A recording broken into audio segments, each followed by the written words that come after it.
নিয়ে এলাম butterscotch ice cream. দেখো কি করে বানাতে হয় বাটারস্কচ আইসক্রিম। প্রথমেই তো দুধটা কড়ার মধ্যে দিয়েই দিয়েছি, দেখতে পাচ্ছ ফুল ক্রিমযুক্ত দুধ। তারপরে দিয়ে দিলাম কিছুটা পরিমাণে গুঁড়ো দুধ, দিয়ে এবার দেব ভালো করে নেড়ে চেড়ে। গরমে আইসক্রিম ছাড়া ভালোই লাগছে না।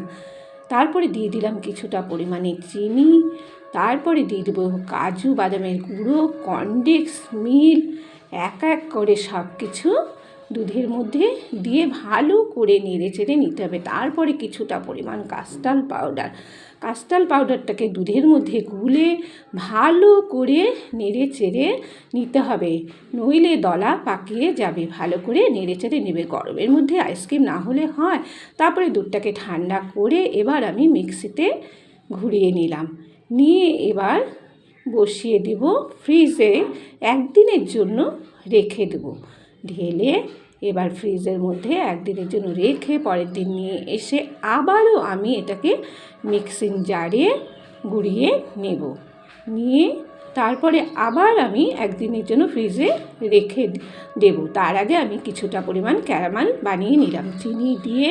তার উপরে দিয়ে দেবো কিছুটা পরিমাণে কাজু বাদাম, আর কিছুটা পরিমাণে দিয়ে দেব, দিয়ে আমি ভালো করে বাটারটা দিয়ে দিয়েছি। তারপরে দিয়ে ভালো করে নেড়ে চেড়ে এভাবে গুঁড়ো করে নিয়ে সেটার উপরে কিছুটা দিয়ে আরও কিছুটা দুধ ঢেলে দিয়ে তার মধ্যে আবার কিছুটা দিয়ে এবার আরও একদিনের জন্য আমি রেখে দেব। পরপর দুদিন পর নামিয়ে এবার দেখো কত সুন্দর হয়েছে, দেখতেই পাচ্ছ। পরিবেশন করে নিয়ে এলাম। লাইক শেয়ার চাই একটা তোমাদের কাছে। তার উপরে আরও কিছুটা দিয়ে এর মধ্যে ক্যারামেলটা আরও কিছুটা দিয়ে দিলাম, দিয়ে নিয়ে চলে